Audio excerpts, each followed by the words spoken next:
I spent 41 years working before I let myself believe the word retirement applied to me. I was a secretary, an administrative assistant, if you want the modern title, for a mid-sized insurance office in Mesa, Arizona.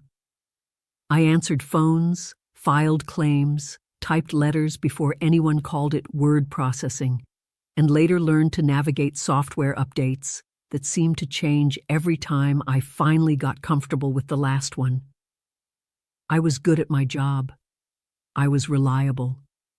I was the person people came to when they couldn't find a file, when a client was upset, when the copier jammed for the third time in a day. For 4 decades, my life had a rhythm to it. Wake up, make coffee, drive to the office, come home, make dinner, go to bed, do it again. I raised 2 children in that rhythm. My son, Michael, and my daughter, Rachel. Their father, Tom, and I divorced when they were both still in high school. Not because of some scandal or dramatic betrayal, but because 2 people can grow into different versions of themselves and realize, quietly and without cruelty, that they no longer fit together the way they once did. We stayed civil. We co-parented as best we could. I kept working through all of it because the bills didn't care about my personal life, and neither did the mortgage. By the time Michael and Rachel were grown, married, and building their own households, Michael in Colorado, Rachel just outside of Phoenix, I had settled into a kind of quiet solitude that I told myself I didn't mind. I had my house, small, but paid down steadily over the years. I had my job. I had my Friday night ritual of takeout and a rented movie, later replaced by streaming shows I watched alone with a glass of wine. I wasn't unhappy.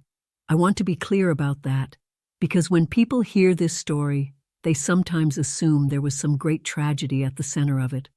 There wasn't. There was just time, moving the way time does, and me moving through it, believing, the way most of us are taught to believe, that if I worked hard enough and saved consistently enough, the last chapter of my life would take care of itself. I contributed to my 401k every single paycheck for over 30 years. I didn't max it out. I couldn't always afford to. But I never skipped a contribution, not once. Not even during the years right after the divorce when money was tightest. I paid off my house in my late 50s, a milestone that felt, at the time, like crossing a finish line I'd been running toward since I was in my 20s. I remember standing in my kitchen the day I made the final payment, looking around at walls I had painted myself, floors I had refinished on weekends, and thinking, this is it. This is the thing that's supposed to make everything else feel safe. I wasn't chasing a lavish retirement. I never wanted a yacht or a vacation home or some glamorous version of my later years. I wanted quiet mornings on my patio with my coffee. I wanted to visit my grandchildren without checking my bank balance first. I wanted to read the books I'd been stacking on my nightstand for a decade, the ones I always meant to get to someday. I wanted, more than anything, to stop feeling tired all the time. Tired from work, tired from responsibility, tired from being the one who held everything together. When I turned 67, I retired. It didn't happen with fireworks. There was a small gathering at the office, a sheet cake, a card everyone signed, a gift card to a restaurant I rarely went to. My coworkers said kind things. One of the younger women in the office, someone I had trained years earlier, cried a little, which surprised me and touched me more than I expected. I drove home that afternoon with the radio on, feeling something I can only describe as a strange, quiet relief. Like I had been holding my breath for 4 decades and had finally been given permission to exhale. The first few months were everything I had imagined. I woke up without an alarm. I drank my coffee slowly, watching the sun come up over the desert, instead of rushing to beat traffic. I started a small garden in the backyard, nothing elaborate, Just some tomatoes and herbs and a few desert-hardy flowers that could survive the Arizona heat. I visited Rachel and my grandchildren more often. I called Michael on Sundays, and we talked longer than we ever had when I was working, because neither of us was rushing off to something else. For the first time since I was in my 20s, my schedule belonged entirely to me. Financially, everything looked the way I had planned it. My house was paid off. I had my retirement savings, built slowly and carefully over decades. I had Social Security, which wasn't much but was something. My monthly expenses were predictable, and I had built a budget years earlier that I trusted. There was no reason, in those early months, to believe anything was about to change. Friends would ask how retirement was treating me, and I'd smile and tell them I should have done it years earlier. We would laugh about it. Life finally felt slower, simpler, exactly the way I had pictured it, during all those years of eating lunch at my desk between phone calls, dreaming about a version of my life where I had time to simply exist without a task list attached to every hour. I want to say clearly, I did everything I was told to do. I saved. I didn't take on debt I couldn't handle. I didn't make reckless investments. I didn't buy things I couldn't afford. If you had looked at my life from the outside during those working years, you would have seen a responsible woman doing exactly what responsible people are supposed to do. And still, within 3 years of retiring, I found myself sitting at my kitchen table with a calculator and a legal pad, trying to understand how nearly everything I had built was slipping through my fingers. It didn't happen all at once. That's the part people don't expect when they hear a story like mine. They expect a single dramatic event, a bad investment, a scam, some catastrophic mistake. The truth is much less exciting, and somehow that makes it worse, because there was no single villain to blame.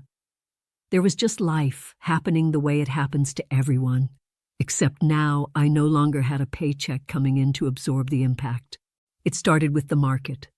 A significant portion of my retirement savings was invested for the long term, the way every financial advisor I'd ever spoken to had recommended. I understood, intellectually, that markets go up and down. I wasn't naive, but understanding something in theory and watching it happen to money you can no longer replace through working are two very different experiences. There was a stretch of 18 months where I watched my account balance decline steadily, month after month, and every time I called my advisor, I was told the same thing. Stay the course. It will recover. Don't panic. I tried to believe that. Some days I did. Other days I sat with my laptop open, staring at numbers, feeling something cold settle into my stomach that I didn't have a name for yet. At the same time, the cost of nearly everything I bought regularly began creeping upward.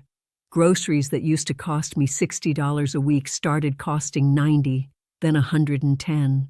My health insurance premiums increased.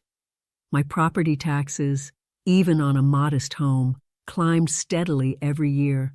My utility bills in the Arizona summer heat, when air conditioning isn't a luxury but a necessity for survival, kept rising. None of these increases on their own felt catastrophic. Together, they quietly reshaped my monthly budget in ways I didn't fully register until I sat down and added everything up. About a year and a half into retirement, my knees, which had been giving me trouble for years, reached a point where even short walks around my own neighborhood became painful. I had lived with arthritis for a long time, managing it the way you manage things you assume will always be manageable. But eventually, after talking with my doctor, I decided to have knee replacement surgery. Medicare covered a significant portion of the cost, and I was grateful for that. But there were deductibles, co-pays, physical therapy sessions that added up week after week, prescriptions that weren't fully covered, and a recovery period longer than I had anticipated. It wasn't enough to ruin me on its own. It was enough to take another meaningful bite out of my savings. Not long after I had mostly recovered, Rachel called me one evening, her voice tight in a way I recognized immediately as a mother. She had gone through a difficult divorce of her own, different circumstances than mine, but no less painful, and she wasn't calling to ask for a handout. She was asking for a little help getting back on her feet, just temporarily, while she found stable footing again. As a parent, that is not an easy phone call to receive, and it is an even harder one to refuse.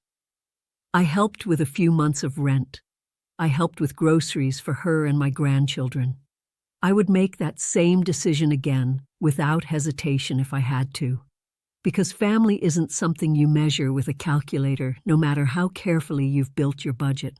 Just when things finally seemed to be settling into a new, if slightly leaner kind of stability, my roof began leaking during one of Arizona's rare but intense monsoon storms. At first, I hoped it was something minor, a small patch job, an afternoon's work for a handyman. It wasn't. One estimate became another, and one repair turned into a partial replacement. There went another significant piece of the retirement I had spent 40 years building, gone in the span of a few weeks. None of these individual moments destroyed my savings on their own. It was the combination, one expense after another, one unexpected problem replacing the last, just as I thought I had found stable ground again. I wasn't living recklessly. I wasn't making foolish decisions. I was simply responding to life the way anyone would, using the resources I had, the best way I knew how. One afternoon, close to 2 years after that roof repair, I opened my retirement account and compared the balance to what it had been just a few years earlier. I stared at the screen for a long time, unable to fully process what I was looking at. Then I opened my savings account, then my checking account. I wrote the numbers down on a yellow legal pad, the same kind I had used for decades of to-do lists and grocery lists and notes from work meetings. I checked the math twice. There was no mistake. Nearly 70% of the retirement savings I had spent 41 years building was gone. I remember sitting alone in my living room that afternoon. The house was completely quiet, the kind of quiet that used to feel peaceful but suddenly felt heavy, almost accusatory. I wasn't crying. I wasn't angry, not yet. I was trying to answer one question over and over in a kind of numb loop. How was I supposed to make what I had left last for the rest of my life? Losing most of my retirement savings didn't change who I was overnight. It changed the way I thought about every single day that followed. At first, the changes were almost invisible, even to me. I started checking my bank account more often, not because I expected anything to be different, but because I simply wanted the reassurance that everything was still there. Some days, I'd look at the balance 2 or 3 times, as if staring at the numbers long enough might somehow make them grow. The grocery store became one of the places I noticed it most. For years, I had walked through the aisles buying what I needed without giving each item a second thought. Now I found myself comparing prices on almost everything, reaching for one brand, and then quietly putting it back on the shelf in favor of the store brand. Maybe I didn't really need that item this week. I wasn't buying luxuries. I was trying to stretch every dollar a little farther than the month before. Even simple invitations became difficult to accept. Friends would call and ask if I wanted to meet for lunch, and more often than I'd like to admit, I told them I already had plans. The truth was that I didn't want to spend $20 or $30 on a meal I could make at home for a fraction of the cost. They had no idea why I kept saying no, and I didn't want them to worry, and I certainly didn't want them to feel sorry for me. So I smiled, made an excuse, and stayed home. The hardest part wasn't giving things up. It was wondering how many more things I would eventually have to give up. Would I still be able to afford my home in 5 years? What if I needed another surgery? What if inflation kept climbing the way it had been? What if my car broke down and I needed a new one? Questions like those have a way of following you everywhere, while you're making coffee, while you're trying to fall asleep, even on the days when nothing in particular has gone wrong. Sleep became harder than it used to be. Some nights I would wake up around 3 in the morning, my mind immediately doing math in the dark. How much was left? How many years would it last? What would happen if I lived to 90 or longer? I'd lie there staring at the ceiling, trying to convince myself everything would work out. Some nights I believed it. Other nights, I didn't. One afternoon, I sat on my back patio with a notebook and a calculator and forced myself to do something I had been avoiding: a full, honest accounting. I wrote down every monthly expense: property taxes, insurance, utilities, groceries, gas, medical costs, home maintenance. Then I estimated what those expenses might look like 5 years from then, factoring in the kind of inflation I had already been living through. The numbers didn't work. No matter how I adjusted them, no matter how many small luxuries I eliminated, the math simply didn't allow for a version of my life in America that felt sustainable, let alone comfortable, for the next 20 or 30 years. I want to pause here and say something clearly because I think it matters. I didn't fail. I didn't do anything wrong. I worked for 41 years. I saved consistently. I paid off my home.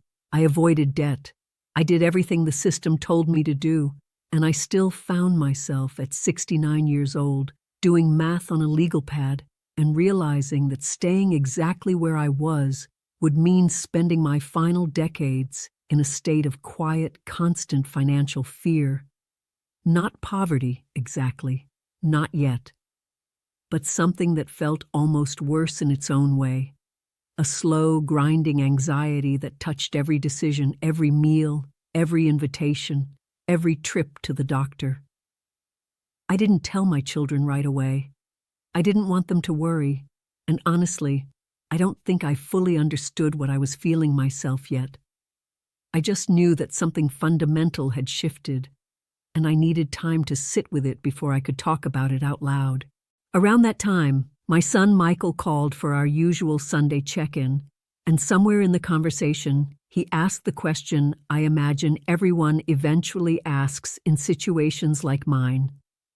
"Mom, why don't you just move closer to us?" It was a reasonable question.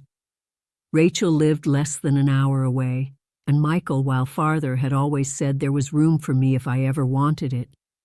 I could have sold my house, bought something smaller near one of them, and rebuilt a simpler version of my life close to family. Part of me wanted that. I won't pretend otherwise. But another part of me, the part I had ignored for most of my adult life, buried under decades of responsibility and routine, wanted something else, something I couldn't fully explain, even to myself. "I don't think I need a smaller house," I told him one evening, the words surprising me as much as they seemed to surprise him on the other end of the line. "I think I need a different life." He didn't say much after that. I could tell he didn't quite know what to do with the statement, and honestly, neither did I. But I couldn't take it back, because it was true. That night, I couldn't sleep. Around 2 in the morning, instead of lying there doing math in the dark again, I opened my laptop. I didn't know exactly what I was looking for. I typed in vague phrases: retirement ideas, affordable places to live, small towns for retirees. Somehow, one video led to another. Portugal, Costa Rica, Mexico, Panama. I watched several of them, and they were beautiful, well-produced, full of golden light and smiling retirees on beaches. But none of them stayed with me the way I expected something eventually would. Then a thumbnail appeared that I hadn't expected to click. It was simple, almost plain compared to the polished travel content I had been watching. An older woman sitting on a modest balcony, talking directly to the camera, with a caption about retiring abroad on a fixed income. I almost scrolled past it. Something told me to watch it anyway. I watched that video for 5 minutes, Then the entire thing, then another, then another. Before I realized it, it was nearly 4 in the morning. There wasn't anything flashy about these videos. No dramatic music, no promises that life would suddenly become perfect.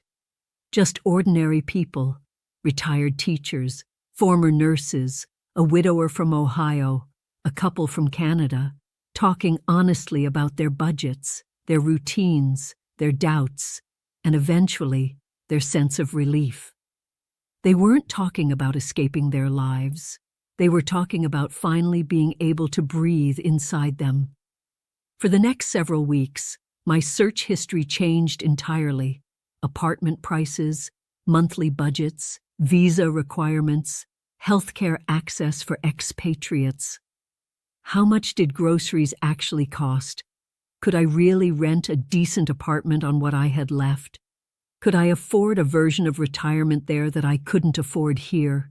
I learned that a comfortable one-bedroom apartment in a well-located area of the Philippines, a country that kept appearing again and again in these videos, praised for its warmth, its English proficiency, its blend of modern convenience and slower pace of life, might cost somewhere around 35 to 45,000 pesos a month, which translated to a few $100s in a currency I understood. Not cheap by local standards, I learned, but well within what remained of my carefully rebuilt budget, in a way that felt almost unbelievable after months of tightening my belt over grocery store price comparisons. For the first time in a long while, I wasn't researching something because I had to. I was researching because I couldn't stop thinking about it. Eventually, Rachel noticed. She looked at me over a video call one evening and laughed, half confused. "Mom, why do you suddenly know so much about the Philippines?" I laughed too and told her honestly that I wasn't entirely sure. But somewhere between those late-night videos and the growing stack of notes I had started keeping on a legal pad, my impossible half-formed idea had quietly become something closer to a plan. For almost a month, I didn't tell anyone what I was seriously considering. It wasn't that I was trying to keep a secret. It was that saying it out loud would make it real, and I wasn't ready for that yet. Instead, I researched quietly. Every morning started the same way: coffee, notebook, laptop. One page of notes became 10. I wrote down everything: estimated monthly budgets, visa options for retirees, flight costs, healthcare access, neighborhood safety, condominium rental listings, grocery prices, transportation costs. The more I learned, the more a strange, unfamiliar feeling began to replace the anxiety that had been living in my chest for the better part of 2 years. It wasn't excitement exactly, not yet. It was something quieter than that, something closer to permission to imagine a version of my future that wasn't defined entirely by fear.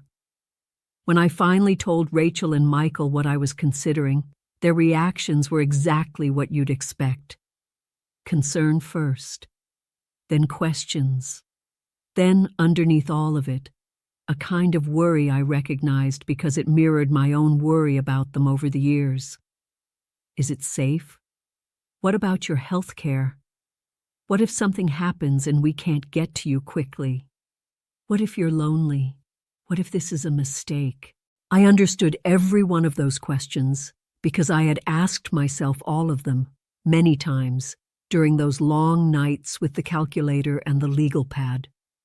But I had also done the math, over and over from every angle I could think of. I had researched healthcare access for retirees, international insurance options, the cost of flights home if I needed them, the safety of the specific neighborhoods I was considering. I wasn't making an impulsive decision. I was making, for the first time in years, a decision from a place of information rather than fear. I told them the truth. Staying in Arizona, in the life I had built wasn't actually the safe option it appeared to be from the outside. Staying meant continuing to watch my remaining savings shrink against a cost of living that showed no signs of slowing down. Staying meant more nights doing math at 3 in the morning. Staying meant, eventually, having to make far harder choices about medication, about home repairs, about whether I could afford to see my grandchildren as often as I wanted, about what kind of help I might eventually need to ask my children for, the same kind of help I had once given Rachel without hesitation. Leaving felt frightening in an entirely different way. The fear of the unfamiliar rather than the fear of slow depletion. But unfamiliar wasn't the same as unsafe, and I had spent months making sure I understood the difference. Selling my house was harder than I expected, not financially, but emotionally. I had raised my children within those walls. I had painted every room myself at some point over the years. I had cried in that kitchen after my divorce was finalized, and laughed in that same kitchen years later at family dinners with my grandchildren running through the halls. Walking through it one last time, empty of furniture, echoing in a way homes only do right before they stop being yours, was one of the hardest afternoons of my life. But the sale of that house did something I hadn't fully appreciated until the numbers were sitting in my account. It gave me a financial cushion I hadn't had in years. Combined with what remained of my retirement savings and my Social Security income, I would be arriving in the Philippines, not desperate, not fleeing, but choosing, for the first time in a long time, a life I could actually afford to live with some measure of comfort and dignity, rather than one I could only afford to survive.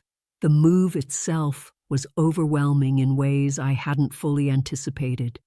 Sorting 40 years of accumulated belongings into what to keep, what to sell, what to give to my children, and what to simply let go of was its own kind of grief. There is something uniquely humbling about holding an object you've owned for decades and asking yourself honestly whether it's worth carrying into whatever comes next. I arrived in the Philippines a few months after that quiet decision on the back patio with the legal pad and the calculator. The heat was different from Arizona's dry desert heat, thicker, more humid, taking real effort to adjust to. The traffic in the city was unlike anything I had experienced, loud and constant in a way that startled me at first. The power would occasionally go out for short stretches. Life here wasn't identical to life back in America, and I never expected it to be. Every country has its own way of doing things, and part of moving abroad, I quickly learned, is accepting that adjustment rather than expecting everything to feel familiar. What surprised me most, though, wasn't how different life became. It was how much less I worried. Back home, nearly every decision had started with the same silent question: can I afford this? That question still crossed my mind here from time to time. Old habits built over decades don't disappear overnight, but it no longer controlled every hour of every day. There was room again for other thoughts. What book should I read next? Should I try that small cafe down the street this afternoon? Maybe I'll take a walk before dinner, just because the evening air feels nice. Those moments sound ordinary written down like this. Lived through after years of their absence, they felt extraordinary. One Saturday morning, several months into my new life, I was walking through a local market when I stopped to buy fresh fruit from a vendor I had visited a handful of times before. She recognized me immediately. "You're back," she said, smiling. I laughed. "I guess I am." She remembered what I usually bought. She asked how I was doing. We talked for a few minutes before I continued shopping. It was such a small, simple exchange, the kind most people would forget within the hour. I didn't forget it, because somewhere along the way, this place had stopped feeling unfamiliar. It was beginning to feel like home. That realization caught me off guard when I noticed it. When I first arrived, I had compared everything to America: the roads, the stores, the weather, the routines. Months later, I noticed I had quietly stopped making those comparisons. I wasn't measuring one country against another anymore. I was simply living my life. That may have been the biggest change of all. Financially, I still live with a budget. I always will. Old habits don't disappear overnight, and honestly, I'm not sure I'd want them to. But the difference is that budgeting no longer feels like survival. It feels like good planning. There is a world of difference between those two things. One comes from fear, the other comes from confidence. For the first time in years, I feel like I have my confidence back. I still talk to Rachel and Michael every week, sometimes more. The time difference took some adjusting for all of us, but we've found our rhythm, the way families do. I've flown back twice to visit, and both times my grandchildren asked me question after question about my new life, wide-eyed in the way only children can be about the unfamiliar. Rachel visited me here once, and I watched her walk through the same market I now know by heart, watched her realize, the way I had months earlier, that this place wasn't the risky unknown she had imagined from thousands of miles away. It was simply my home now, quieter than her worry had painted it, warmer in every sense of the word than she expected. If someone had told me 10 years ago that I would spend my retirement living in the Philippines, on the other side of the world, from everything I had ever known, I probably would have laughed. Not because the idea seemed unappealing, but because it simply wasn't part of the story I had written for myself. I had written a different ending: a small house near my children, a quiet porch in Arizona, a life that looked from the outside exactly like what a good, responsible American retirement was supposed to look like. But that story stopped being available to me, not because I failed to plan for it, but because the cost of that particular version of safety had quietly climbed beyond what 4 decades of careful saving could sustain. I want to be honest about that, because I think there are more people out there living some version of my story than anyone likes to admit. People who did everything right, who worked hard and saved consistently and paid off their homes, and who still find themselves, in their late 60s, doing math on a legal pad at midnight, trying to figure out how to make what's left last for however many years are still ahead of them. I don't say any of this to suggest that leaving is the only answer, or even the right answer for everyone. I know plenty of people who have made peace with a smaller, more careful version of life in the same towns they've always known, and there is real dignity in that choice too. But I also know that for me, staying would have meant a slow, steady tightening. Fewer visits with my grandchildren, fewer dinners with friends, more nights lying awake doing math that never quite balanced. Leaving meant something else entirely. A chance to spend whatever years I have left not just surviving, but actually living them. I retired at 67, believing I had built a life that would carry me comfortably through my final decades. At 69, I discovered that belief no longer matched the reality of the country I had spent my whole life in.